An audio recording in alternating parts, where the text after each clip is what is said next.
pesantren tersebut membentuk dasar intelektualnya dalam memahami Al-Quran, hadis, fikih, usul fiqh, dan berbagai disiplin ilmu keislaman klasik lainnya. Kemudian setelah menempuh pendidikan pesantren, Fakihudin melanjutkan studi ke Suriah dan belajar di Ma'had Abu Nur serta Universitas Damaskus. Pengalaman akademiknya di Timur Tengah memperluas wawasan keilmuannya terutama dalam bidang studi Islam dan pemikiran keagamaan kontemporer. Selain memperoleh pemahaman mendalam mengenai tradisi keilmuan Islam klasik, ia juga mulai mengenal berbagai diskursus modern terkait hak asasi manusia, keadilan sosial, dan isu-isu gender dalam masyarakat Muslim.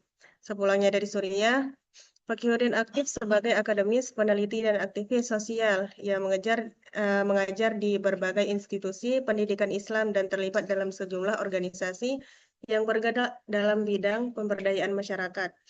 Namanya semakin dikenal karena keterlibatannya dalam gerakan keadilan gender berbasis Islam, terutama melalui lembaga Fahmina Institute yang berpusat di Cirebon. Bersama para aktivis dan ulama progresif lainnya, ia berupaya membangun pemahaman Islam yang lebih responsif terhadap persoalan kemanusiaan kontemporer tanpa meninggalkan fondasi ajaran Islam yang otoritatif. Sekian dari saya kembalikan kepada moderator. Baik, terima kasih Saudara Desimawati atas penyampaian materinya. Kemudian selanjutnya kita lanjutkan kepada pemateri yang kedua, yaitu Ustazah Nur Fadila. Pada beliau waktu dan tempat kami silakan. Baik, terima kasih. Kita lanjutkan, yaitu lahirnya tafsir mubadalah, yaitu berangkat dari kegelisahan Fakihudin terhadap berbagai penafsiran keagamaan yang seringkali menempatkan perempuan pada posisi yang kurang setara dengan laki-laki. Menurutnya, ketimpangan tersebut bukan berasal dari ajaran Islam itu sendiri, melainkan dari cara memahami dan menafsirkan teks-teks agama. Oleh karena itu, ia berusaha menghadirkan metode penafsiran yang mampu menegaskan nilai-nilai keadilan, kasih sayang, dan kemaslahatan yang menjadi tujuan utama ajaran Islam. Adapun secara etimologis, kata mubadalah itu berarti kesalingan atau timbal balik. Dalam konteks penafsiran, konsep ini menekankan bahwa laki-laki dan perempuan merupakan mitra yang sama-sama menjadi subjek ajaran Islam. Dengan demikian, pesan moral yang ditujukan kepada salah satu pihak pada dasarnya juga berlaku bagi pihak lainnya, selama tidak ada dalil yang secara khusus membatasinya. Tafsir mubadalah dibangun di atas 4 dasar pemikiran utama, yaitu pertama, prinsip tauhid yang menegaskan bahwa seluruh manusia setara di hadapan Allah tanpa membedakan jenis kelamin. Kedua, prinsip kemanusiaan universal yang memandang laki-laki dan perempuan memiliki martabat serta tanggung jawab yang sama sebagai hamba dan khalifah Allah di bumi. Ketiga, prinsip maqasid syariah yang menekankan bahwa tujuan syariah adalah mewujudkan keadilan, kemaslahatan, dan perlindungan terhadap martabat manusia. Keempat, prinsip kesalingan atau mubadalah yang memandang hubungan laki-laki dan perempuan sebagai hubungan kemitraan, bukan hubungan yang bersifat hierarkis. Dengan demikian, tafsir mubadalah itu hadir sebagai pendekatan penafsiran yang berupaya menghadirkan pemahaman Islam yang lebih inklusif, adil, dan relevan dengan kehidupan masyarakat modern tanpa meninggalkan nilai-nilai dasar Al-Quran dan hadis.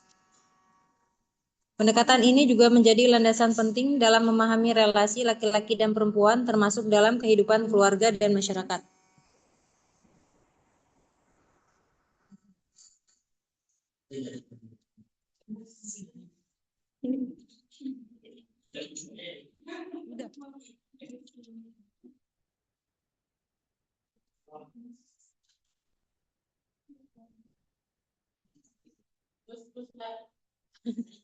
Baik, untuk penjelasan berikutnya saya kembalikan kepada moderator. Baik, terima kasih kepada Saudara Nur Fadila atas penyampaian materinya.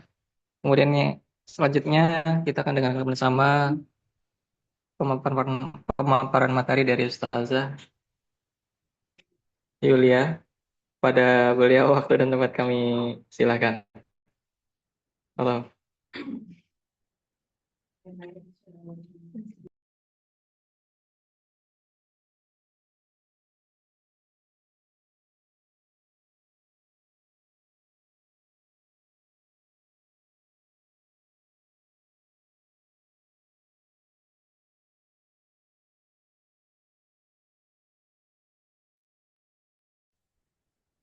Ustaz, apakah suaranya sudah jelas?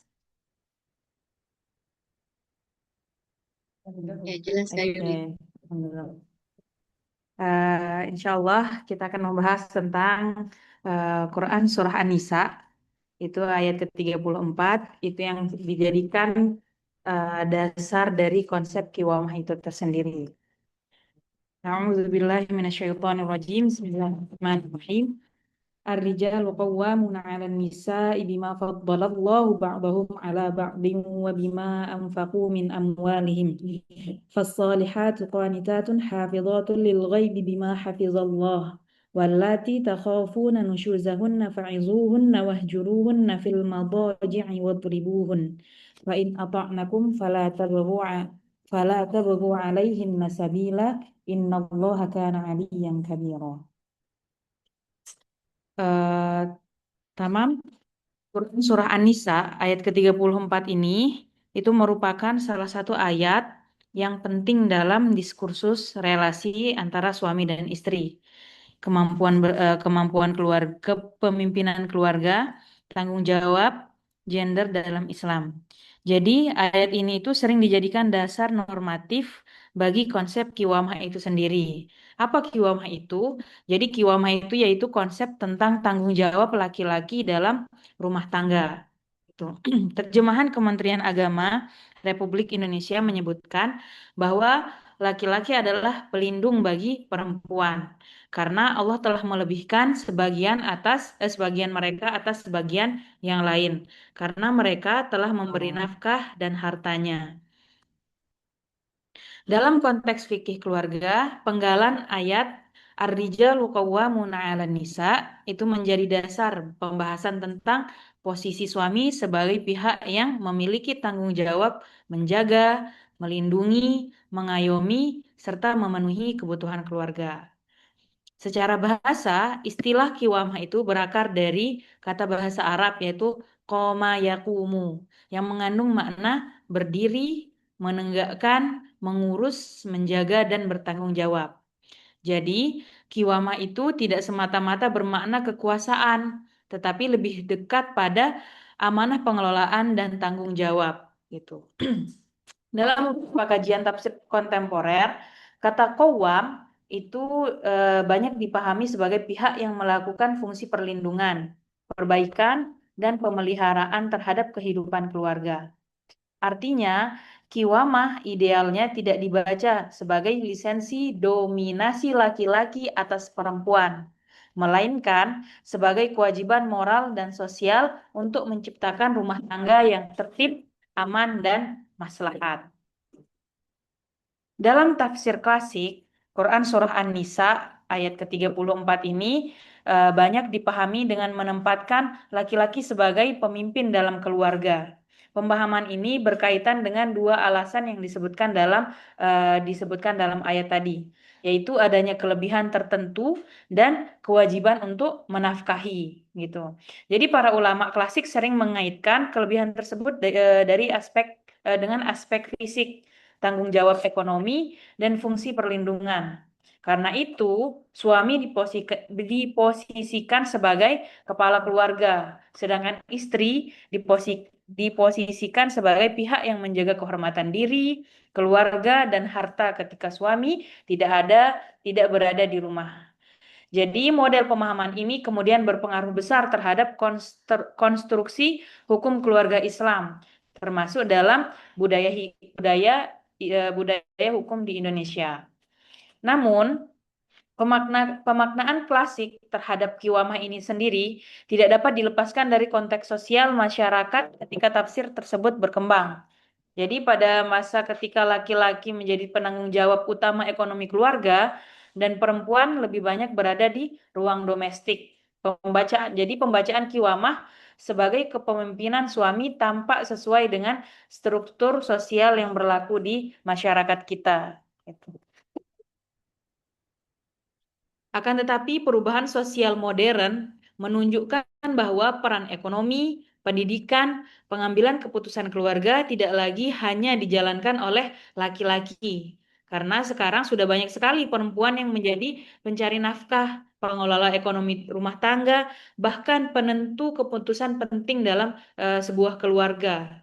Jadi karena itu konsep kiwamah perlu dibaca secara lebih proporsional agar tidak berubah menjadi dasar pembenaran bagi relasi yang timpang. Itu. Pokok penting dari Quran surat An-Nisa ayat ke-34 ini adalah bahwa kepemimpinan dalam keluarga harus dikaitkan dengan tanggung jawab, bukan superioritas. Jika ayat ini dibaca hanya sebagai penegasan bahwa laki-laki lebih tinggi daripada perempuan, maka makna etis ayat menjadi menyempit.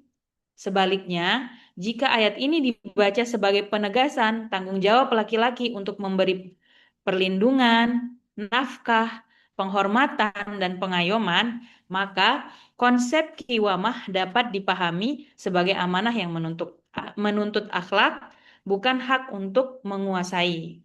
Jadi dengan demikian, kiwamah tidak boleh melahirkan kekerasan, pemaksaan, atau tindakan sewenang-wenang dalam rumah tangga. Salah satu persoalan utama dalam pemahaman Quran Surat An-Nisa ayat ke-34 ini adalah adanya kecenderungan menjadikan ayat ini sebagai legitimasi bagi dominasi suami gitu. Padahal struktur ayat tersebut membuat prinsip tanggung jawab yang bersyarat. Lelaki disebut qawwam karena menjalankan fungsi nafkah dan perlindungan. Oleh sebab itu, ketika fungsi tersebut tidak dijalankan, pemahaman atas kiwamah perlu ditinjau kembali. Kepemimpinan yang tidak disertai tanggung jawab kehilangan dasar etiknya. Jadi dalam konteks ini, kiwamah seharusnya dipahami sebagai kewajiban aktif untuk menciptakan kemaslahatan keluarga, bukan sebagai status tetap yang membenarkan ketundukan mutlak istri kepada suami. Dalam kajian hukum keluarga Islam di Indonesia, konsep kiwamah juga perlu dipahami berdampingan dengan prinsip keadilan gender. Beberapa penelitian kontemporer menunjukkan bahwa Islam mengatur hak dan kewajiban suami istri secara seimbang. Kepemimpinan keluarga bukan hanya persoalan jenis kelamin, tetapi juga berkaitan dengan kemampuan, tanggung jawab, dan kelayakan moral. Bahkan, dalam situasi tertentu, istri dapat menjalankan fungsi kepemimpinan keluarga apabila ia lebih mampu, lebih bertanggung jawab, atau ketika suami tidak menjalankan kewajibannya. Jadi dengan demikian, kiwamah dapat dipahami sebagai fungsi yang berorientasi pada kemaslahatan, bukan semata-mata status biologis laki-laki. Pembacaan kontekstual terhadap Quran Surat An-Nisa ayat ke-34 ini juga menegaskan bahwa kata ar-rijal dan an-nisa tidak cukup dipahami hanya sebagai kategori biologis saja. Keduanya perlu dibaca dalam relasi sosial yang lebih luas. Ayat ini mengandung nilai fundamental tentang keteraturan, tanggung jawab, perlindungan, dan keadilan dalam keluarga. Jika nilai-nilai tersebut dijadikan pusat pemaknaan, maka kiwamah tidak akan bertentangan dengan prinsip kesetaraan martabat laki-laki dan perempuan. Justru ayat ini dapat dibaca sebagai dorongan agar pihak yang memiliki kemampuan ekonomi, sosial, dan moral lebih besar mengambil tanggung jawab lebih besar pula dalam menjaga keluarga. Jadi materi ini menjadi penting sebagai dasar sebelum dilakukan analisis dengan metode mubadalah. Dalam pendekatan mubadalah, teks-teks keagamaan yang tampak berbicara kepada salah satu jenis kelamin perlu dicari pesan universalnya agar berlaku secara timbal balik lagi bagi laki-laki dan perempuan. Jadi dengan demikian, kiwamah dapat dibaca sebagai tanggung jawab menjaga keluarga yang dapat diemban oleh siapapun yang memiliki kapasitas dan menjalankan kewajiban secara nyata.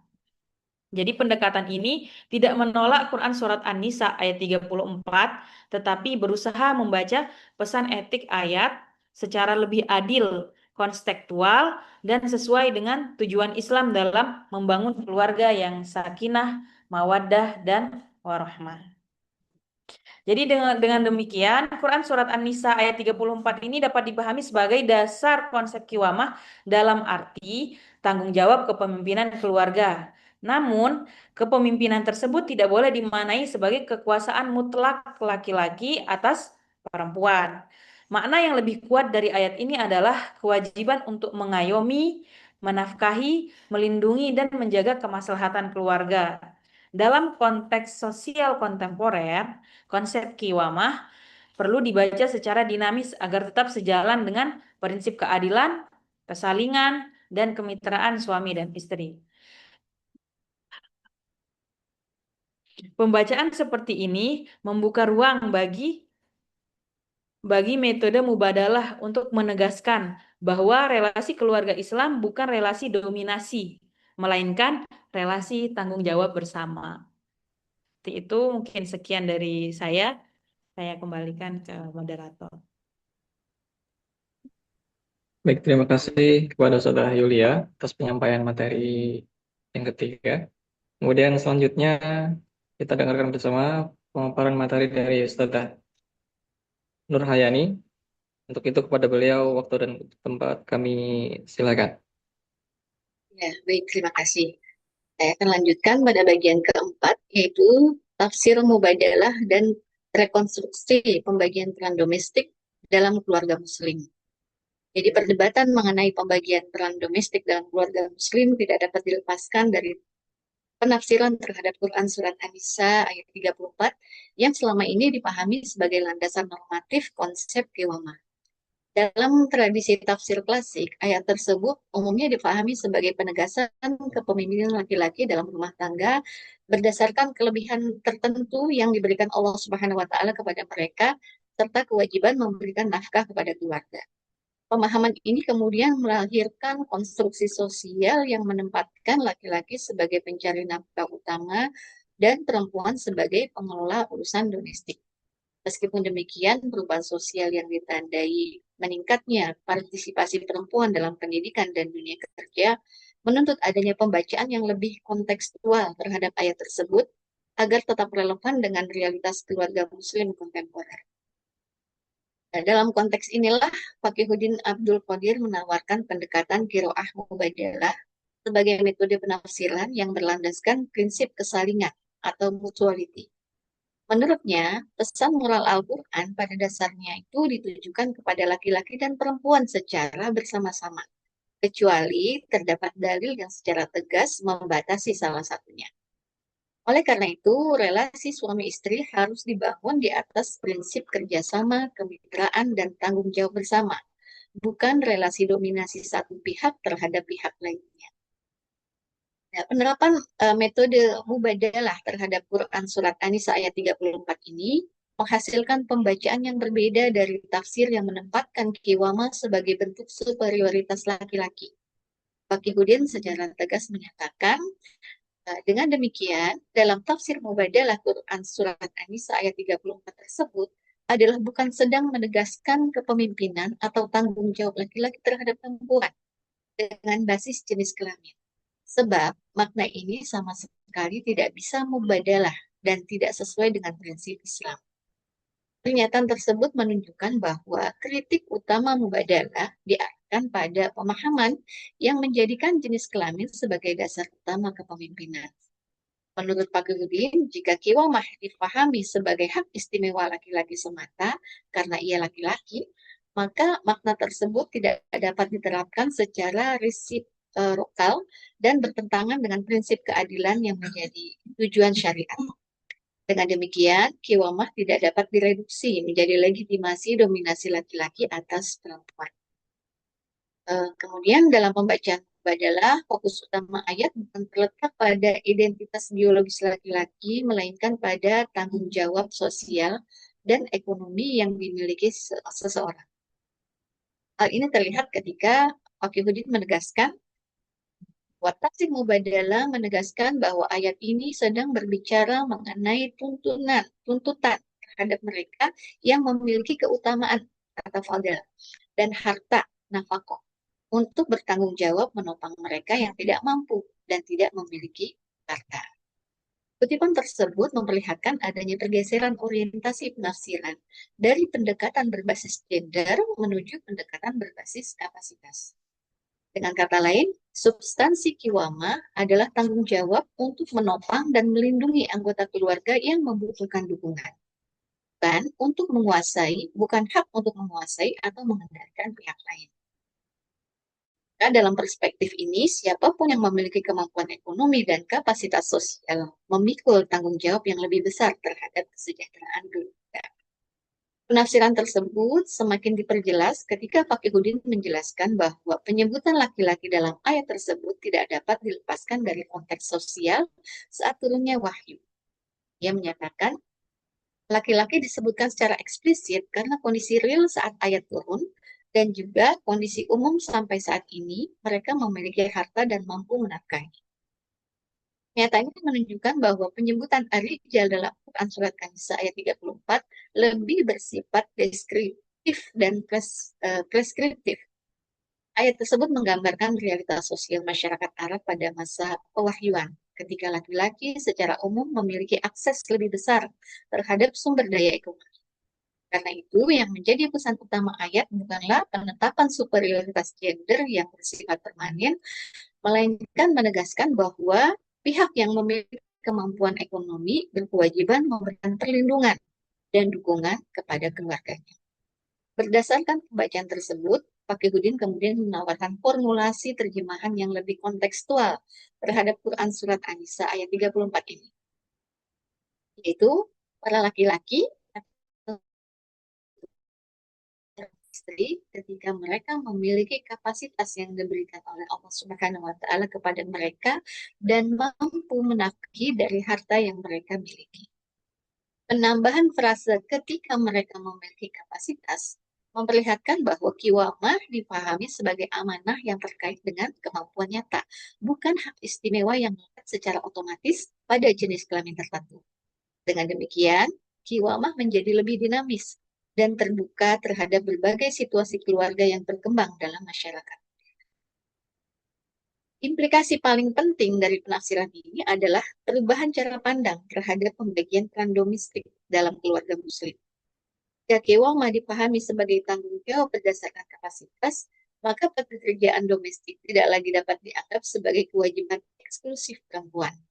Pengasuhan anak, pendidikan keluarga, pengelolaan rumah tangga, hingga pemenuhan kebutuhan ekonomi harus dipahami sebagai tanggung jawab bersama yang pelaksanaannya dapat disesuaikan dengan kondisi masing-masing keluarga. Dalam hal ini, Fakihudin menegaskan bahwa prinsip dasar pernikahan adalah kemitraan dan kerjasama. Ia menyatakan, dengan pilar zawaj dan muasyarah bil ma'ruf, di mana segala kebutuhan keluarga menjadi tanggung jawab bersama suami istri, maka nafkah pun menjadi kewajiban bersama. Kutipan tersebut menunjukkan bahwa dalam perspektif mubadalah, kebutuhan keluarga tidak dibebankan secara mutlak kepada salah satu pihak, meskipun tradisi fikih klasik menempatkan nafkah sebagai kewajiban utama suami. Realitas keluarga kontemporer menunjukkan bahwa perempuan juga sering berkontribusi dalam pemenuhan kebutuhan ekonomi keluarga. Oleh karena itu, pembagian tanggung jawab harus dilakukan berdasarkan musyawarah dan kesepakatan yang mempertimbangkan kemampuan masing-masing pasangan. Pandangan tersebut diperkuat oleh penjelasan Fakihudin mengenai kepemilikan hasil kerja dalam rumah tangga.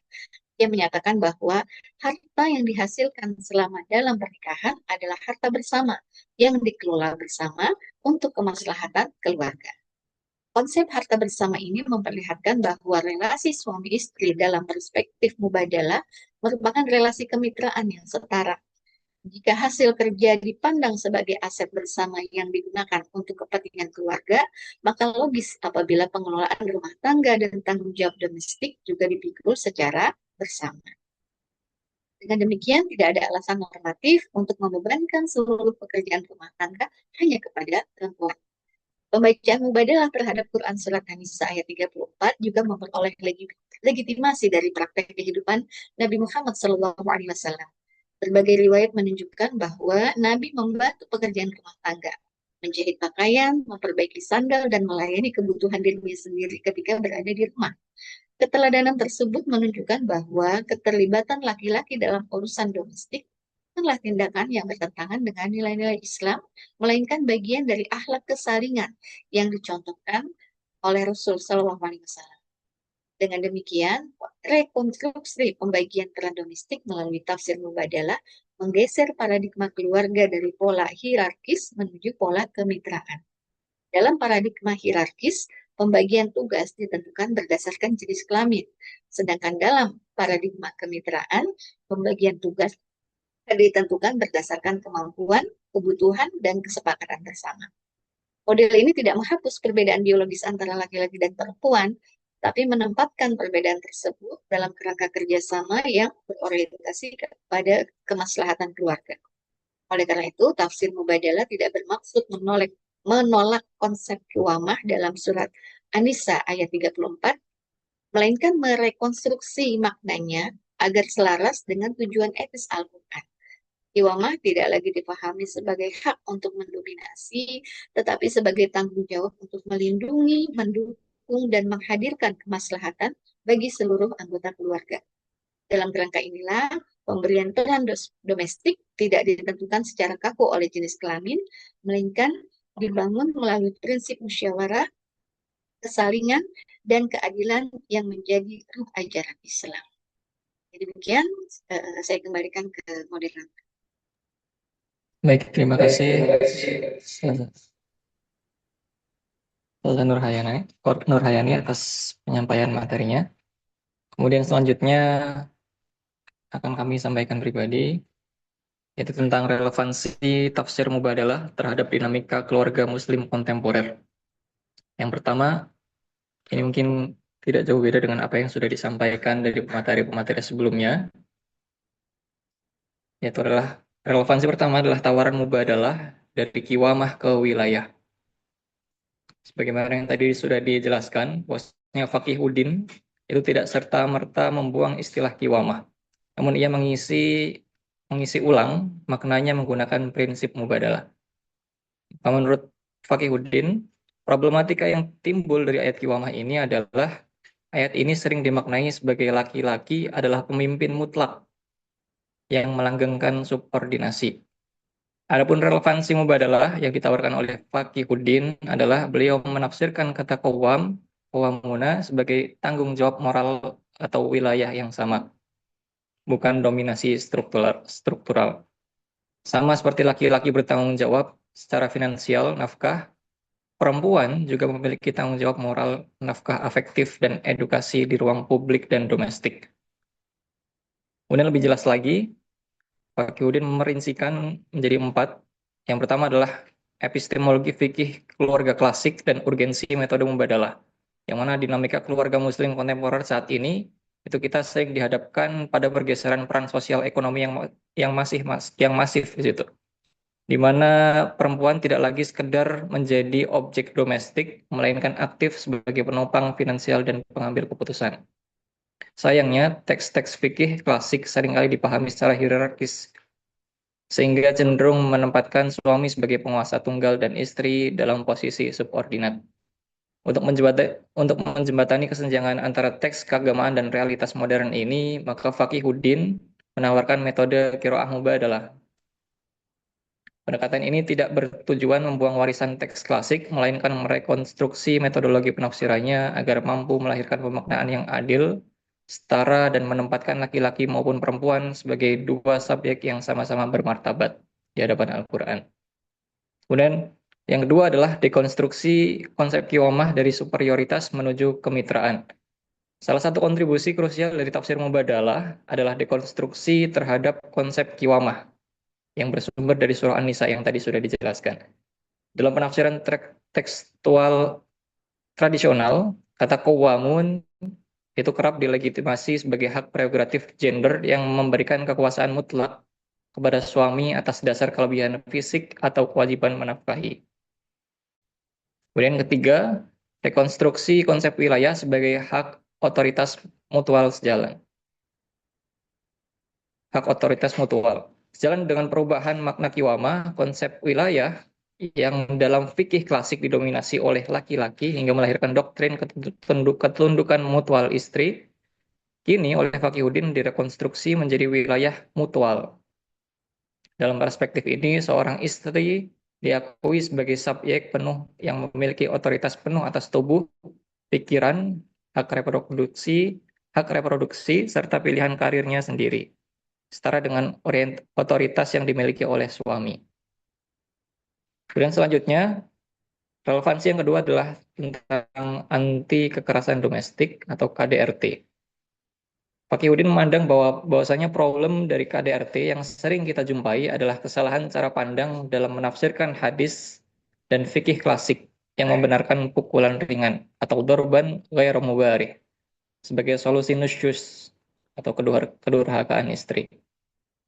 Adapun relevansi mubadalah yang ditawarkan oleh Fakihudin adalah beliau menggunakan prinsip timbal balik.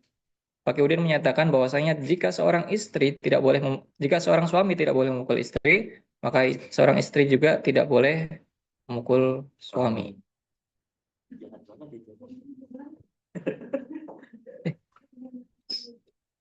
Ya, selanjutnya dari bab ini Fakihudin merincikan yang pertama akar epistemologis KDRT dan kritik metodologis qiraah mubadalah. Manifestasi kekerasan dalam rumah tangga yang menempatkan perempuan sebagai korban dominan seringkali berakar dari legitimasi bias gender atas teks-teks keagamaan yang dipahami secara parsial dan literal. Dalam konstruksi fikih klasik, relasi suami istri cenderung diletakkan dalam kerangka kuasa hierarkis subordinat, di mana kepatuhan mutual istri ditukar dengan nafkah lahiriah dari suami. Menghadapi problematika itu, metode qiraah mubadalah yang diusung oleh Fakihudin kemudian hadir sebagai pisau analisis kontemporer. Perkataan ini menegaskan bahwa asalnya Al-Quran dan hadis harus dibaca dengan menempatkan laki-laki dan perempuan sebagai dua subjek penuh yang setara. Sehingga setiap teks yang secara zahir tampak timpang harus dikembalikan kepada prinsip kemanusiaan yang mutual dan berkeadilan. Kemudian yang kedua, dekonstruksi legitimasi sanksi fisik dan dorban ghairu mubarih. Titik krusial yang kerap menjadi celah pembenaran KDRT dalam teks keagamaan adalah interpretasi literal terhadap Quran Surah An-Nisa mengenai tahapan penyelesaian nusus yang diakhiri dengan instruksi pukulan. Wadribuhun. Kemudian fikih klasik mencoba membatasi tindakan ini dengan konsep dorban ghairu mubarih. Namun pada realitasnya, batasan tersebut sangat rentan disalahgunakan sebagai pembenaran atas kekerasan fisik dan psikologis di ruang domestik. Maka melalui perspektif mubadalah, Fakihudin mendekonstruksi pemaknaan tersebut dengan membatalkan pembacaan literal atas hadis atau ayat yang membolehkan pukulan. Menggunakan kaidah timbal balik, jika seorang istri diharamkan memukul suaminya dalam kondisi apapun, maka secara emansipatif, suami juga sama tidak boleh memukul istrinya. Kemudian yang ketiga, penerapan maqasidus syariah berbasis hifdun nafas menuju wilayah. Mutual tafsir mubadalah secara tegas menggeser orientasi penyelesaian konflik rumah tangga dari pendekatan hukuman menuju pendekatan maqasidus syariah, khususnya dalam aspek perlindungan jiwa dan kehormatan, atau hifdun nafas wal ird. Konstruksi hukum Islam tidak boleh bertentangan dengan prinsip dasar Islam yang mengharamkan segala bentuk kemudaratan. Oleh karena itu, konsep wilayah yang selama ini dimonopoli oleh suami direkonstruksi menjadi wilayah mutual, di mana seorang istri memiliki kedaulatan penuh atas integritas tubuh, kesehatan mental, dan keselamatan fisiknya dari segala bentuk intimidasi. Kemudian yang keempat, relevansi kontemporer, yaitu adalah dengan menyelaraskan teks keagamaan dengan etika Islam hakiki. Secara aplikatif, relevansi tafsir mubadalah dalam isu KDRT, anti KDRT, mengembalikan esensi hubungan pernikahan pada relasi kesalingan yang bersendikan sakinah mawaddah warahmah. Fakihudin mengikatkan validitas penafsiran ayat-ayat keluarga pada hadis normatif etis yang paling universal, yaitu orang mukmin yang sempurna imannya adalah yang paling baik akhlaknya pada keluarganya. Kemudian selanjutnya, adalah poligami dan kesetiaan, Fakihudin memandang bahwasanya problematika yang sering muncul adalah pemahaman yang salah akan teks literal tentang poligami, sehingga hal ini sering menjadi celah ketidakadilan. Dari sini kemudian Fakihudin mencoba merelevansikan dengan konsep mubadalah. Fakihudin memperkenalkan prinsip mubadalah dalam kesetiaan. Jika syariat poligami adalah mampu berbuat adil, dan secara tekstual Al-Quran menyatakan kamu tidak akan bisa berbuat adil, maka secara mutual seorang istri juga memiliki hak yang sama untuk bersikap adil. Karena ketidakmampuan berbuat adil adalah kodrati manusia, maka pintu poligami tertutup secara moral. Namun jika terbuka, ia syaratkan izin istri bukan sekadar syarat finansial, karena istri memiliki wilayah otoritas atas tubuh dan hatinya sebagaimana seorang suami. Itu saja mungkin yang bisa kami sampaikan. Selanjutnya, sebelum kami kembalikan ke Bu Ade, barangkali dari teman-teman ada yang ingin berdiskusi. Ada? Silakan. Ya, ini agak sensitif pembahasannya. Monggo. Ada suhu-suhu yang bisa menjawab, insya Allah. Mas Huda, poligami ini mau nanya nggak? Sampai mana tadi Mas? Mas, ini poligami mau nanya nggak? Ada poligaminya tadi. Hidup nih.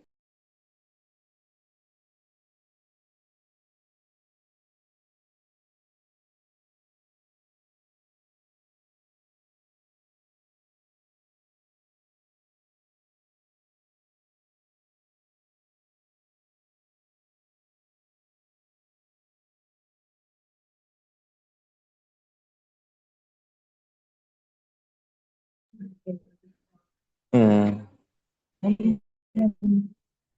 Oke, baik. Sedikit pertanyaan mungkin ya, karena ini sepertinya hampir sama dengan tadi pembahasan tafsir ahkam ya. Yaitu tadi saya baca, karena ini mubadalah ya, kesamaan atau kesetaraan terkait nafkah. Yaitu di sini dijelaskan nafkah itu kewajiban bersama gitu, yang tentunya dengan musyawarah gitu antara suami istri. Nah, kalau kita perhatikan kan seakan-akan berbenturan dengan fikih ya, fikih pada umumnya, yang mana nafkah itu yang menjadi tanggung jawab suami gitu. Dan ada di ayat lain, waqurna fi buyutikunna wala tabarrujna, yang kemarin sempat dibahas, sebaik-baik wanita yang memang anjurannya di rumah gitu. Jadi bukan karir sebenarnya, utamanya itu ya sebaik-baiknya ya di rumah. Nah, terkait dengan ini, bagaimana pendapat pemateri gitu, adanya keterangan tersebut. Silakan mungkin. Ya, terima kasih kepada Ustaz Syauqi atas pertanyaannya. Kemudian, Ya, pendapatnya berbenturan dengan. ya silakan, Ustaz Julia, kiranya ada jawaban.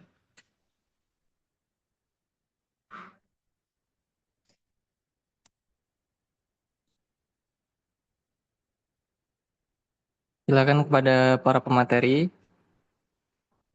kiranya ada jawaban atau dari teman-teman yang lain mungkin.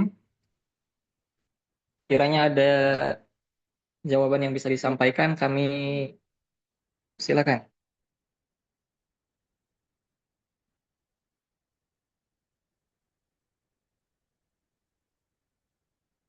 Atau mungkin kita tampung dulu. Barangkali dari teman-teman ada tambahan pertanyaan.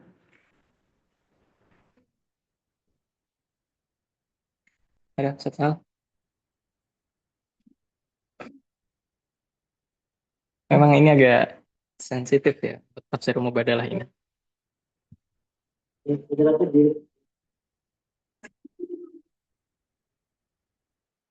Ada Ustaz Saukinya di sini, silakan. Ustaz Sauki. Terkait Kan Oke. itu kan tadi disinggung juga terkait dengan nafkah ya. Yang mana di sini dijelaskan menjadi kewajiban bersama yang tentunya dengan musyawarah gitu.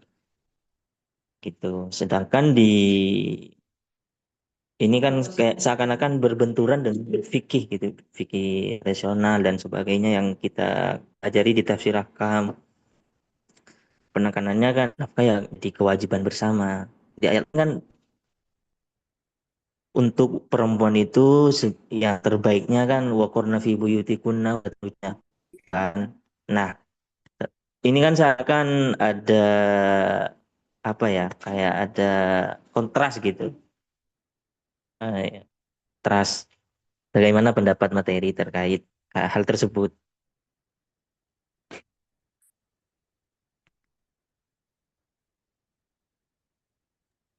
Monggo.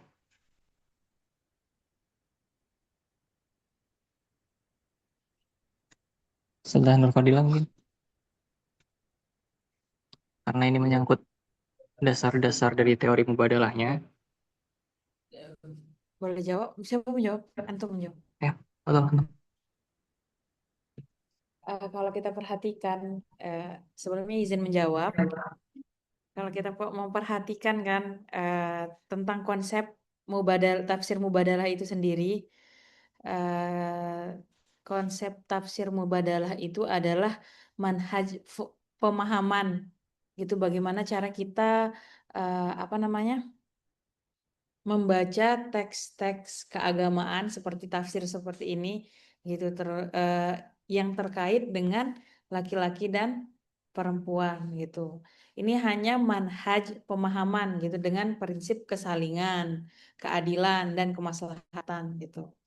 Sementara fikih itu kan sebuah ijtihad lah ya, ijtihad hukum yang memang bersumber dari Al-Qur'an, Sunnah, ijma, kias, dan seperti itu. Itu sebenarnya apa ya? Ini hanya manhaj pemahaman aja mubadalah ini kira bagaimana cara kita membaca ayat dengan pemahaman mubadalah itu sendiri gitu. Mungkin untuk yang berbenturan dengan fikih itu sendiri, bagaimana ya? Maksudnya kalau untuk membatalkan, untuk meniadakan ijtihad fikih itu nggak sampai ke sana gitu. Karena ini cara membaca pemahaman gitu tanpa mekanisme usul yang disepakati itu enggak gitu. Seperti itu, paham nggak Ustaz? Iya. Ya, manhaj pemahaman mubadalah itu sendiri. Gitu. Jadi dia tidak bisa membatalkan konsep ijtihad fikih itu sendiri. Itu dari POV POV saya seperti itu. Atau Ustadz Royhan mau menambahkan? Ya, itu mungkin karena mungkin tafsir mubadalah ini di luar itu memang banyak pro kontranya, dan mungkin dari kami juga pemahamannya tidak begitu tajam. Mungkin selanjutnya kami aturkan kepada Ibu Ade selaku dosen pengampu tafsir maudhu'i. Pada beliau waktu dan tempat kami silakan.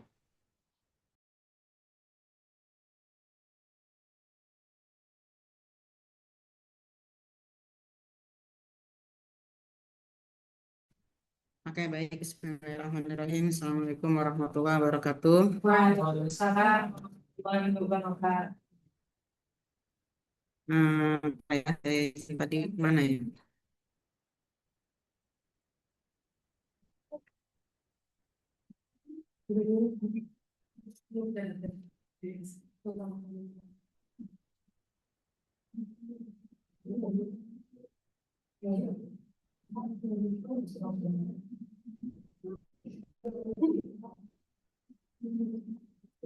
Oke. Hari ini sebenarnya pembahasannya cukup menarik ya tentang qiraah mubadalah. Sebenarnya qiraah mubadalah ini bukan hal yang baru ya kalau dalam pemaknaan Al-Quran. Di sini Kang Faki juga menyebutkan, tapi saya belum ketemu tadi nyari ya. Jadi beliau ini juga terinspirasi dari eh, yang lain. Ada sebelumnya ada Amin Al-Huli yang saya tahu ya. Huli Amin Al-Huli itu siapa? Suami dari Aisyah bintu Syati yang Fasiroh itu. Nah, ini juga dari buku buku yang lain. Kalau nggak salah ini disertasi atau apa ya. Jadi bukan sesuatu yang baru sebenarnya. Artinya kalau begini, sebuah keilmuan itu kalau dia berangkat dari sebuah keilmuan yang lain itu sebenarnya bagus ya. Kadang-kadang ada orang yang saya pengennya tuh saya penemu pertama. Makanya di tesis tuh dia semangat banget itu. Tidak ada, belum ada yang mengupas tentang ini gitu ya. Seolah-olah itu dia kepingin tuh yang pertama. Iya, padahal sebenarnya kalau sebuah penelitian atau sebuah karya itu, kalau dia berangkat dari penelitian yang lain, sudah ada dasar-dasarnya itu sudah bagus. Malah lebih bagus ya. Jadi lebih jejak lah. Nah, kira mubadalah ini bukan sesuatu yang baru. Jadi memang sudah ada sebelum. Memang kalau kita lihat mirip-mirip dengan hermeneutik ya. Jadi dia melihat pada makna universalnya saja tanpa dia melihat ke apa namanya ke unsur-unsur lain yang ada di ulumul Quran. Meskipun sebenarnya ada juga nanti mungkin selanjutnya itu ada tadabbur Al-Quran ya itu juga tidak menggunakan ulumul Quran. Dan itu memang ciri-ciri yang kelihatan banget ketika kita ingin menafsirkan secara kontekstual ya. Jadi kalau kita dari awal pembahasan itu hermeneutik gitu ya, kemudian yang lain-lainnya itu seringkali tidak menggunakan kaidah-kaidah ulumul Quran. Jadi dia apa namanya untuk mengkontekstualkan itu gitu ya. Karena ketika menggunakan kaidah ulumul Quran yang kaidahnya itu hampir sama dengan fikih, ya pasti mentok lah, pasti mentok. Misalnya kayak mubadalah ini kalau ditubrukin gitu ya sama fikih, ya pastilah mentok ya. Karena kan memang ayat-ayat yang secara jelas menyebutkan adanya perbedaan antara laki-laki dengan perempuan. Apalagi kalau kita pakai hadis ya udahlah kena gitu. Ya. Sehingga di sini kalau di bukunya Kang Faki beliau menyebutkan kan kita kan melihat sebuah karya orang itu kan lihat latar belakangnya gitu kan. Kita menyelami kenapa sih dia punya ide seperti itu kan harus tahu juga. Jadi beliau mengatakan ini bukan untuk meninggikan perempuan kemudian laki-laki kemudian diinikan enggak ya. Karena beliau melihat bahwa konsep ini sebenarnya sangat relevan ketika dilaksanakan terutama di Indonesia. Karena masyarakat kita Indonesia itu dia beda dengan orang Arab. Mungkin kalau perempuan mah gak usah saya omongin ya, nanti dibilangnya gender lagi. Laki-lakinya aja udah beda. Laki-laki di Arab itu ya mereka kan serba dilayani ya. Atau misalnya nyuci piring orang Arab emang ada yang mau nyuci piring. Cuci piring atau nyebok anak, ganti popok, main sama anak aja kan pada masa Nabi ada orang yang ngelihat ketika Rasulullah mencium cucunya itu kan dia heran. Kemudian dia mengatakan saya punya 10 anak nggak pernah tuh yang pernah saya cium kayak begitu. Kemudian kata Rasulullah orang yang tidak menyayangi tidak akan disayangi kan begitu ya. Jadi kondisinya kayak begitu. Jadi memang patriarkinya itu bukan patriarki patriarki ya, tapi udah patriarki yang kelas berat ya kalau orang. Iya di Indonesia kan nggak seperti itu. Dan sudah meskipun tidak ada kiroah mubadalah pun adanya kesalingan antara laki-laki dan perempuan itu udah terjadi gitu. Contohnya yang lagi ramai itu kasusnya Sarwenda sama Ruben Onsu kan. Kalau saya mah ya sebenarnya saya mana Ruben orang Islam ya. Tapi sebenarnya kalau secara hak itu Sarwenda itu dia berhak loh untuk punya harta. Kan kalau orang cerai itu di Indonesia itu kan disebutnya hartanya kan dibagi dua ya. Kata Bono gini itu meskipun istrinya nggak kerja. Jadi kalau orang bilang oh itu kan Ruben yang kerja, nah, kan dia istrinya. Justru suami itu bisa bekerja dengan tenang karena ada dukungan istri. Istri dia ngurusin anak segala macam itu dianggapnya kan kerja. Kalau dalam Islam itu nggak begitu. Kalau dalam Islam, itu ya harta termasuk kalau di Indonesia itu kalau istri dia bekerja maka nanti hartanya dibagi dua juga itu. Kalau dalam Islam kan nggak begitu, hartanya abang harta aku, harta aku kan gitu kan. Kalau dalam Islam, iya, iya. Artinya udah terjadi gitu loh, udah terjadi mubadalah kalau di Indonesia. Katakanlah istri di Indonesia itu kan ya perannya kan juga banyak ya, bukan hanya di rumah aja, tapi juga bekerja. Dan suami juga sama ngebantu juga, bukan cuma bekerja aja di rumah juga yang mereka. Artinya itu sudah kondisi bangsa Indonesia seperti itu. Sehingga ketika ada orang yang memutuskan misalnya dua-duanya karir, karena zaman sekarang itu kalau cuma satu kadang-kadang nggak cukup gitu ya. Jadi dua-duanya yang harus bekerja ya. Ya udah bisa pakai mubadalah. Tapi kalau misalnya ada yang strike banget, yang keras banget, kalau saya tuh harusnya yang sesuai dengan fikih misalnya, saya sanggup membiayai istri saya. Gak usah bekerja 1 bulan 200 juta kayak Ruben Onsu misalnya. Dan istrinya ikhlas ya, istrinya ikhlas. Ya nggak masalah juga, nggak masalah. Nggak apa-apa. Gitu lah, kira-kira kayak gitulah ya. Kira-kira kalau yang saya pahami, niat dari Kang Faki ini dia baik ya. Ini sudah profesor ya sekarang ya. Jadi niatnya itu baik. Ditambah misalnya kita melihat latar belakang beliau ini kan memang Fahmina Institute ya. Ini ada orang Cirebon ya waktu itu ya. Fahmina Institute. Kemudian Fahmina Institute itu di Cirebon itu ada KUPI, Kongres Ulama Perempuan Indonesia, itu ada internasional. Atau misalnya ada apa yang Kebon Jambu tuh, itu kalau Bapak Ibu cari di jurnal itu apa Bunyai lah, pokoknya soal Bunyai lah, itu pasti Bunyai Mas Rifa Anfa itu yang menjadi rujukan ya, karena Asri memang ya, orangnya itu single nyai ya, bukan cuma kiai tapi single itu yang memimpin pesantren dan dia bisa. Nah jadi itu latar belakangnya. Saya pikir kalau ada yang setuju mungkin mau nggak mau harus menerapkan itu ya bisa pakai mubadalah. Tapi kalaupun misalnya ada yang mau pakai yang secara fikih ya nggak apa-apa, nggak masalah. Bahkan yang paling mungkin ini ada sedikit ekstrim ya. Kenal Buya Husen kan ya? Iya, Buya Husen itu kan kakaknya Walid ya. Kalau dibilang, oh dia liberal. Liberal. Itu kalau ngelihat beliau itu Masya Allah orangnya juga apa gimana ya, tawaduknya tuh Masya Allah. Beliau tuh waktu kita ke sana itu ambilin minum segala macam, beliau kayak besar sampai mingsut ya. Saya dulu pernah bimbing anaknya itu saya keder sendiri ya, karena itu kayak besar, anak kayak besar tapi Masya Allah ya. Dan memang keluarganya kan kalau nggak salah ada 7, ada berapa itu keluarga Walid Asin Safa ya, itu semuanya kiai ya. Jadi kalau dibilang liberal enggak. Tapi saya pernah ngeliat film ini ya, jadi ada film waktu itu kan kita ke rumah Bunyai Mas Kipanfa kan ada penelitian. Nah, terus katanya beliau nanti nonton film ini ya. Jadi ada tentang kebun jambu itu. Nah, di situ ada video di film itu ada sesi di mana Buya Husen beliau menjelaskan ayat Ar-Rijalu Qawwamuna 'alan Nisa. Ar-Rijal itu bukannya laki-laki ini, bukan ini. Jadi katanya Ar-Rijalu itu diartikan sebagai maskulinitas, maskulin. Nah, jadi berarti katanya kalau ada kayak orang teman kita yang di tenaga kerja perempuan di luar negeri ya, ya itu nggak masalah karena memang berarti yang bisa mencari nafkah itu adalah perempuannya. Nah, selama ada kesepakatan bersama. Jadi ar-rijalu itu tidak dimaknai sebagai laki-laki karena di ayat di kata selanjutnya itu bima anfaqu min amwalihim, karena mereka menafkahi. Dan itu sebenarnya menurut saya itu lebih melegakan ya. Kenapa? Kan sekarang kita kan begini nih, perempuan nih. Laki-laki mah jangan, kalau dia menafkahi kita hormatin gitu ya. Kalau dia nggak menafkahi kita, ya kita nggak hormatin. Disebut arijal karena dia menafkahi. Itu kan beban banget ke hidup. Maksudnya zaman sekarang itu kayak, ih apaan sih? Artinya siapa yang bisa sebenarnya ya. Dan itu tidak tidak membuat kita tidak menghormati suami pasti. Ya. Nah kayak gitulah. Jadi Buya Husen aja sampai berkata seperti itu. Nah itu lingkupnya atau ruangannya Kang Fakih ya. Makanya kenapa mungkin dia bisa sampai ke Qiraah Mubadalah ini karena memang ruangan lingkungan dia itu emang ya kayak begitu ya, memang seperti itu. Iya. Hidupnya memang iya setiap hari bergaulnya seperti itu. Kayak ini mana ya? Oh ini. Nah definisi. Nah jadi definisi itu dari kata badalah, mubadalah ini nggak usah lah tadi sudah. Ini Kang Fakih. Nah oke ini.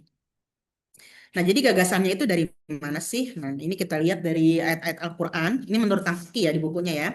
Jadi kalau kita lihat ayat Al-Quran, Bismillahirrahmanirrahim, misalnya di surat Ar-Rum ayat 21. Itu dikatakan bahwa wa min ayatihi an khalaqalakum min anfusikum. Jadi perempuan sama laki-laki sebenarnya dia satu jiwa. Maka seharusnya kalau satu jiwa itu tidak ada yang terbebani lebih daripada satu dari yang lain gitu ya. Mungkin kalau perempuan kita cepat curhat ya, kalau perempuan ya. Kalau laki-laki kan nggak bisa curhat dia. Mungkin dia sebenarnya bebannya gede banget, makanya orang laki-laki itu paling sering bengong dia kan. Oh, di kamar mandi lama, baca ngapain bengong? Kenapa bebannya sangat besar dia? Cuma kan dia diajarkan jagoan, nggak boleh nangis ya. Nah, makanya katanya menurut penelitian yang paling banyak depresi adalah laki-laki. Ya, kenapa? Karena dia tidak bisa mengeluarkan. Kalau perempuan kan nangis, ya peluk-pelukan sama temen itu kan biasa ya. Kalau laki-laki peluk-pelukan. Iya. Orang nyangkanya, ih apa tuh? Nah, kemudian ayat-ayat yang banyak itu kalau saya perhatikan ya, itu rata-rata ada kata ba'duhum aulia ba'din. Ya, ba'duhum banget. Jadi sebagian itu adalah sebagian. Jadi kita itu intinya terlahir dari satu jiwa, kemudian saling mubadalah. Ini kan membuktikan mubadalah itu ya, ketersalingan kan. Itu dilihat dari ayat ba'dum ba'do atau wata'awan. Ta'awan. Itu artinya kan saling menolong, bukan hanya satu yang menolong, tapi dia ada ketersalingan. Oke, nah ini basisnya tadi sudah saya lihat di makalah sudah ada ya. Ini saya perjelas saja. Nah, yang pertama kata Kang Fakih, kenapa ada landasan mubadalah ini? Karena yang pertama itu tauhid katanya. Jadi kalau branding yang dulu ya pada masa dulu itu kan seolah-olah laki-laki itu dia seperti Tuhan. Walaupun memang ada hadis Nabi yang mengatakan kalau diperbolehkan seseorang itu bersujud kepada manusia, maka pemerintahkan istri untuk bersujud kepada suaminya gitu ya. Nah, tapi yang ingin dikatakan oleh Kang Fakih bahwa sebenarnya menuhankan laki-laki itu juga dia melenceng dari nilai-nilai tauhid ya, intinya gitu. Jadi tauhid itu adalah nilai utama. Jadi yang tidak bisa salah itu hanya Allah. Yang kita dengarkan tanpa disanggah itu hanya Allah, kira-kira kayak gitulah ya. Karena memang kan literatur yang terkait dengan perempuan itu serem ya. Mungkin kalau laki-laki makanan dia nggak merasakan ya. Misalnya nusyus coba. Nusyus. Dipukul lah kita. Serem ya, dipukul, kemudian didiemin, diapain gitu dan seterusnya. Kemudian ini faktor sosial ya. Faktor sosial katanya masih beranjak dari adanya budaya patriarki. Di mana katanya, ini ya katakan Paki ya, bahwa mufassir itu kan kebanyakan adalah laki-laki. Maka penafsiran itu banyak sekali dianggap sebagai bias gender. Saya nggak mengatakan begitu, takutnya nanti diprotes. Dianggapnya masih bias gender. Nanti teman-teman mungkin bisa cari-cari ya. Di tafsir Ibnu Katsir itu beliau tuh menafsirkan An-Nisa itu sebagai apa? Sufaha. Sufaha. Sufaha itu kan berarti orang yang bodoh, yang kurang akal. An-Nisa wal aulad katanya. Jadi sebut as-sufaha yang bodoh kurang akal itu adalah An-Nisa wal aulad. Itu salah satu ya, salah satu masih ada ketimpangan gender ya. Meskipun mungkin itu ada dasar hadisnya. Tapi kan dasar hadis itu tidak ditelan mentah-mentah ya. Seharusnya dipahami kenapa perempuan itu dibilang kurang akal, kurang agama. Nah, kemudian faktor bahasa Arab.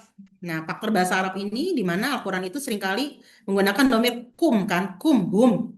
Yang dianggap seperti berarti laki-laki. Nanti pada mubadalah ini dia akan diramu itu. Jadi yang ada domir kum, domir hum itu tidak harus laki-laki. Selama memang dalilnya zoni nanti ada koti, ada zoni, itu yang penting. Kemudian ijtihad, beliau mengatakan di dalam fikih pun ya, dalam fikih pun itu kan banyak kaidah-kaidah yang dia tidak ada sumbernya dari Al-Qur'an, benar nggak?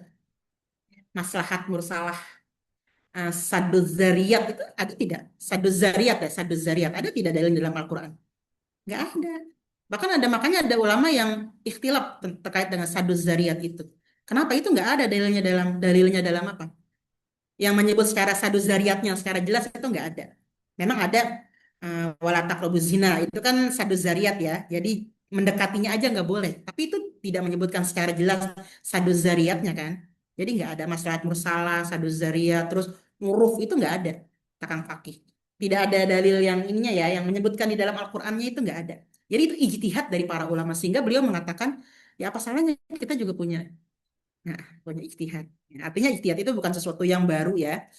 Nah, kemudian yang terakhir itu konsep qat'i dan zoni. Kalau Buya Husain mengatakan kuliat dengan juz'iyat. Ini yang paling penting sebenarnya supaya tidak salah kaprah nanti ketika menafsirkan. Jadi ada ayat-ayat yang disebut qot'i. Ayat qot'i itu adalah ayat yang nggak bisa berubah dia, karena nilainya universal sudah. Makanya kemarin dulu pernah, tahun berapa tuh ya, ada yang buat makalah begini juga nih, Qiraah Mubadalah, judulnya itu tentang ini, poliandri. Saya bilang, aduh, saya takut nih kalau begini nih. Saya takut nanti kena SP nih. Poliandri. Waktu itu masih Prof. Zaima kalau nggak salah ya. Saya bilang, aduh, saya takut nih kalau begini. Poliandri katanya boleh. Kenapa? Karena menggunakan mubadalah itu ya. Saya bilang, ini nanti mestinya dilihat ayat qot'i dan zoni. Jadi kalau yang fankihu ma taba lakum minan nisa itu bukan ayat perintah untuk menikah, bukan. Itu ayat yang menyebutkan tentang keadilan bagi perempuan. Ya, makanya kan ayatnya wa in khiftum alla tuqsitu fil yatama fankihu ma taba lakum minan nisa'i masna wa sulasa wa ruba. Ada yang mengatakan kenapa kok ayat ini agak aneh gitu ya. Kenapa? Karena dimulai dengan jika kamu merasa takut tidak bisa berlaku adil kepada anak yatim. Kenapa itu nikahnya 2, 3, dan 4? Kalau pakai ilmu munasabat itu, karena kalau kita lihat dari kunci kata dari ayat Al-Qur'annya itu kan ada 2 ya, An-Nisa dengan Yatama, yatim dengan An-Nisa. Di mana An-Nisa perempuan dengan yatim dulu itu adalah dua dua yang dizolimi dulu ya, kalau sekarang dulu pada masa jahiliyah dulu. Nah, ketika orang Arab ketika itu sudah mulai rasa takut dengan anak yatim, jadi mereka itu sampai makannya kan dipisah. Ada tuh di surat An-Nisa ya. Jadi makannya itu kan sampai dipisah. Mereka takut bercampur antara makanan anak yatim dengan makanan mereka. Maka kemudian Allah mengatakan, sebagaimana kamu takut tidak bisa berlaku adil, maka takutlah tidak bisa berlaku adil pada perempuan. Kenapa? Karena Al-Quran berpendapat penyebab laki-laki tidak bisa berlaku adil itu karena istrinya terlalu banyak. Ya kan? Maka ayat itu sebenarnya adalah pembatasan menikah lebih dari 4. Bukannya perintah, bukan, tapi pembatasan. Makanya kan setelah itu kan, kalau kamu masih merasa takut, fawahidah, 1 aja udah. Jadi jadi dia salah itu mengartikan nggak bisa dibalik jadi poliandri, paham nggak? Kan ayat itu bukan perintah untuk menikah, ayat itu dikaitkan dengan ayat keadilan universal. Itu qot'i, udah nggak bisa diubah-ubah. Qot'i, ya, qot'i. Karena dia ada nilai keadilan. Qot'i itu nilai yang punya nilai universal. Misalnya Allah, itu udah nggak bisa diganti-ganti lah bagaimana. Sudah universal, sudah menjadi nilai dasar keimanan kita, udah nggak bisa diubah-ubah. Tapi kalau yang tadi, yang nafkah, itu dia zoni ranahnya. Karena dia nafkah yang bisa hubungannya dengan sosial ya. Jadi kalau yang zoni itu yang masih bisa diubah. Yang ada kaitannya dengan muamalah. Dengan fikih muamalah itu masih bisa diubah-ubah. Jadi penting untuk memahami zoninya. Enggak semua ayat itu bisa dimubadalahkan. Iya, jadi kita memahami ayatnya dulu. Ayat ini sebenarnya adalah apa gitu? Apakah muamalah selain zoni nilai universal, muamalah bukan? Muamalah laki-laki dengan perempuan bukan? Oke. Karena kan mubadalah berarti dia dikaitkan dengan ayat-ayat yang kaitannya muamalah ya, hubungan laki-laki dengan perempuan. Kalau akidah ya jelas nggak bisa lah mubadalah. Karena kan kalau kita secara serampangan pakai pokoknya dia kebalikannya, nah kan repot kalau begitu, ya. Karena dia tidak memahami kod izoninya. Oke, nah kayak ini cara kerjanya ya, cara kerja. Jadi cara kerja yang pertama itu adalah menemukan prinsip ajaran Islam dari, maaf ya ini maksudnya ayat ya, dari teksnya, teks itu maksudnya ayat. Jadi kita pahami dulu prinsipnya itu apa sih, kayak tadi poligami, prinsipnya itu bukan perintah, justru adalah pembatasan untuk mencapai keadilan. Setelah itu langkah yang kedua itu ya gagasan utama tadi. Setelah melihat ini ayatnya qot'i zoni, gagasan utamanya apa? Nah, setelah langkah yang ketiga baru dimasukkan ke dalam melihat domirnya. Jadi kalau sudah ketahuan bahwa itu ayat yang terkait muamalah laki-laki dan perempuan, baru nanti kita bisa ganti domirnya. Artinya kalau lakum berarti bisa juga lakun gitu ya. Atau hum bisa juga hun berarti. Jadi saling jadi abaikan domirnya, intinya begitu. Kalau memang sudah ketahuan ya ayat ini adalah ayat yang zoni, maka abaikan domirnya. Gitu. Ini menurut buku ini. Abaikan sudah domirnya. Artinya bisa kesalingan antara laki-laki dengan perempuan. Oke. Nah, seperti misalnya ini ya. Jadi kalau Ini kan ayatnya zuyina linasi hubus syahawati minan nisa kan gitu ya. Nah, berarti kalau kita pakai kan mubadalah itu bukan cuma Al-Qur'an ya, hadis juga. Jadi misalnya nanti hadis setelahnya. Jadi misalnya berarti manusia itu ayat ini kan menyebutkan bahwa manusia itu diberikan hiasan gitu ya, kecintaan pada sesuatu. Berarti bukan cuma perempuan, laki-laki juga dia bisa. Kita juga bisa tertarik sama laki-laki. Karena kalau ini hanya perempuan, dia itu seperti benda ya. Jadi perempuan itu kayak objek kan. Padahal kan perempuan bukan objek. Nah, kemudian juga misalnya ini, atau mubadalah dengan ini, dengan hadis ini. Jadi kalau dalam hadis ini kan disebutkan bahwa seorang perempuan yang dia menolak suaminya ketika ingin berhubungan seksual, kan dilaknat ya. Nah, bagaimana kalau perempuan yang kepingin? Bagaimana kalau perempuan yang kepingin? Sehingga kemudian terjadi perselingkuhan karena laki-lakinya menolak misalnya. Nah, berarti kita bisa menggunakan ini sebagai mubadalah, kira-kira gitu. Ini ada di buku Kang Fakih, jadi saya ambil semua dari buku Kang Fakih ya. Jadi nanti teman-teman bisa lebih dalam ya ketika membaca bukunya. Bukunya agak agak banyak ya, agak tebal ya. Gambarnya sendal jepit lagi kayak itu, Tulus, lagunya Tulus ya. Oke teman-teman, sebelum ini saya izin yang kemarin ya. Saya punya utang ini yang tafsir. Saya pikir hari ini 2 loh, kelas sebelah udah selesai kelasnya Pak Herman.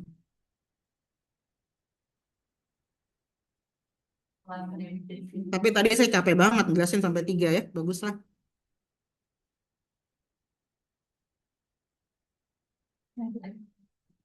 Kemarin Waspi Asyur ya. Ini udah 5:30 soalnya. Oh ya, kita ngebut aja. Belum. Waspi Asyur. Oke. Nah, Waspi Asyur ini tafsir Maqasidi ya. Mungkin saya akan menjelaskan bagian yang langsung saja. Macam-macam makosid. Atau dari awal ini dulu deh. Jadi buru-buru nih. Nah, banyak orang yang salah paham ya antara makosid syariah dengan tafsir Maqasidi. Kalau makosid syariah itu ada bukunya punyanya Thohir Ibnu Asyur ya. Thohir Ibnu Asyur. Ada bukunya tentang makosid syariah, tafsirnya namanya At-Tahrir wa Tanwir. Jadi kalau teman-teman baca tafsir At-Tahrir wa Tanwir itu sehabis pembahasan biasanya satu paragraf kecil setelah pembahasan itu biasanya akan ada kayak hikmah, hikmatut tasri dah. Ya, jadi hikmatut tasri itu nanti mengacu pada maksud syariah tadi. Hibzun nafs, hibzun nasl, kemudian hibzul mal, hibzuddin, hibzul apa lagi ada 5 lah itu ya. Kalau sekarang malah berkembang lagi hibzul dan lain sebagainya. Nah, kalau yang terkenal itu ya 5 itu makosid syariah. Nah, sedangkan kalau tafsir Maqasidi itu ini bukunya ya. Kalau yang di Indonesia ada Prapustakim di Jogja itu ya, beliau juga punya. Nah, ini tafsir Maqasidi punya Waspi Asyur Abu Zaid. Nah, memang beliau sendiri mengatakan di dalam bukunya terinspirasi dari itu juga. Dari tafsir Maqasid Syariah, Tahrir wa Tanwir ya, Ibnu Asyur. Memang dua-duanya namanya mirip ya. Asyur-Asyur juga, tapi beda. Ini Waspi, kalau dia Thohir Ibnu Asyur. Jadi itu kalau yang makosid syariah dia 5 dasar tadi. Nah kalau ini dia seperti ini modelnya. Oke. Jadi makosid itu dibagi-bagi katanya. Yang pertama itu makosid umum Al-Quran. Kalau kita biasa bilang nilai universal ya, universal makosid. Jadi Al-Quran itu dia punya makosid maksud diturunkannya. Katanya ada 6 tentang keesaan Allah, kemudian mensucikan dan mengajak kebijaksanaan dan seterusnya. Nah, nanti di dalam Al-Quran itu kan suka ada tema-tema ya. Kalau kita lihat Al-Quran itu suka ada kelompok ayat, ada temanya. Misalnya surat Al-Baqarah, ayat 1 sampai ayat 5, tanda-tanda orang bertakwa. Nah, ayat setelahnya tanda-tanda orang munafik. Ayat setelahnya tanda-tanda orang, kebalik ya, kafir. Kebalik ya. Nah, jadi itu makosid tema. Nah, nanti dari makosid tema itu kan kita bisa melihat maksud dari penurunan tema-tema tersebut.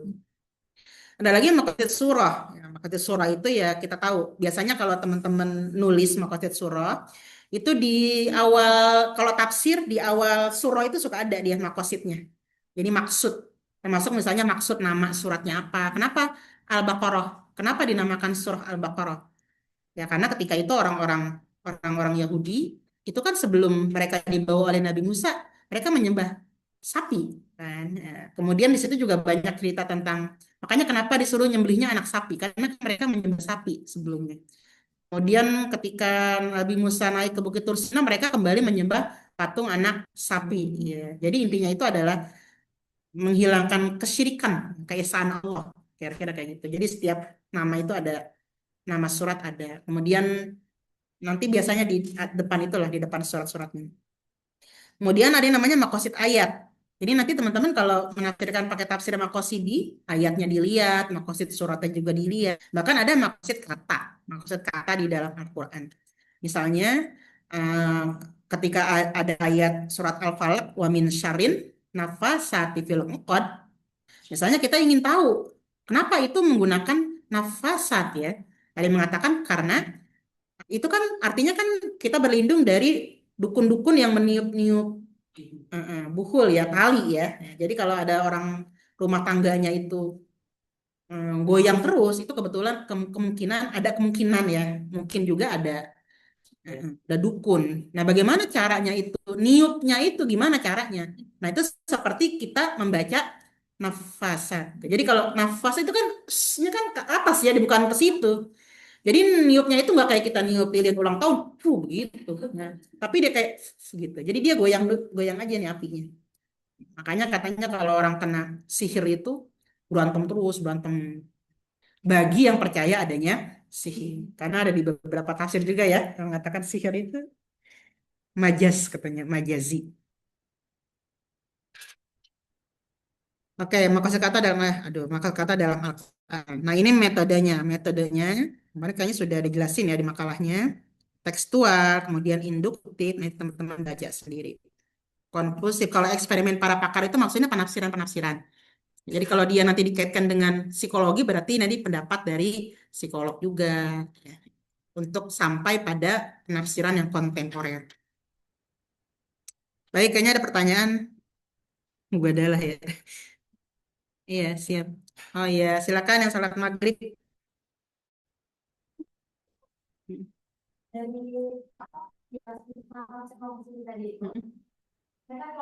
Oh ya kemarin, oke. Ayat judul itu sendiri Hmm. itu kan kemarin gue ada bikin catatan kalau misalnya ayat masih belum karena yang kalian maksud itu masih syariat bagian Oh iya, betul. nah jadi dari ayat itu cuma jalan dong tentang ayat Temanya kemarin tentang apa temanya? Oh, judi online. Ayatnya tentang maisir ya. Oke.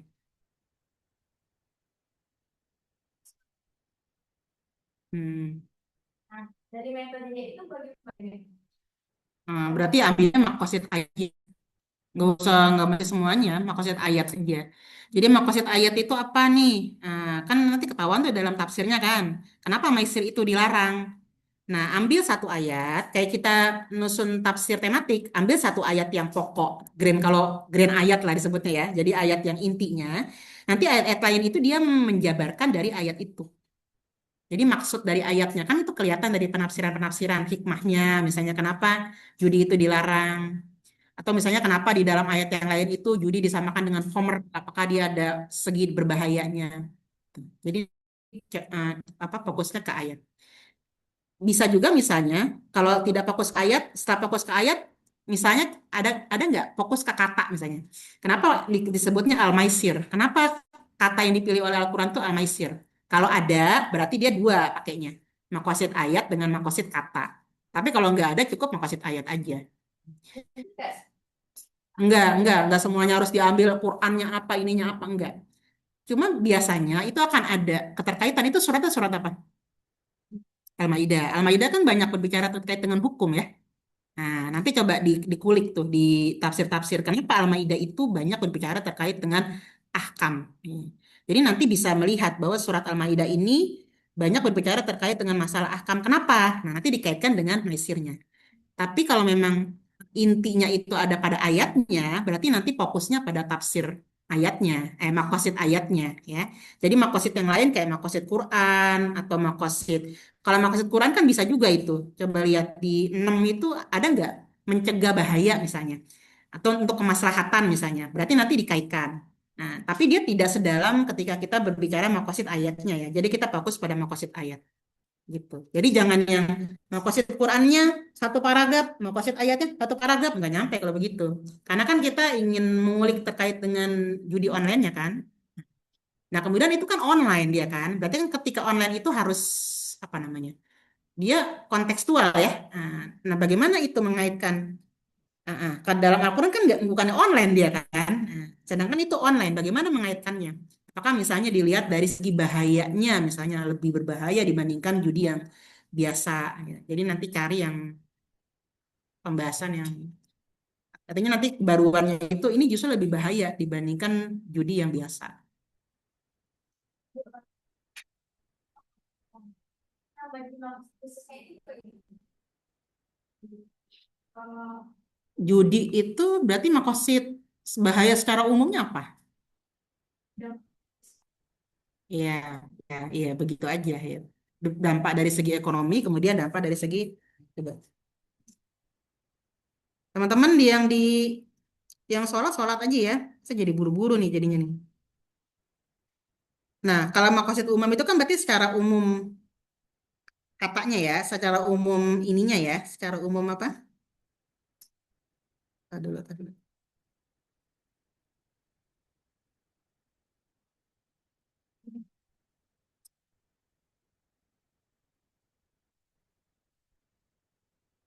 Makosid umum, makosid khususnya di mana itu, Bu? Enggak, maksudnya di bagian mana yang harus ada makosid umum, makosid khusus? Kan dia empat itu aja kan? Heeh. Heeh. Makosid umum dan makosid khusus Al-Quran. Kalau tidak ada tidak apa, tidak usah. Kalau ada aja, kalau tidak ada tidak usah. Ini kan makosid umum Al-Quran apa? Secara umum tadi ya yang 6 itu kan. Makosid khusus Al-Quran mungkin bisa dicari dari ayatnya, dari suratnya. Dia ada di metode yang pertama ya, metode tekstualnya ya, teksnya. Ya baik, ada lagi atau tidak ada?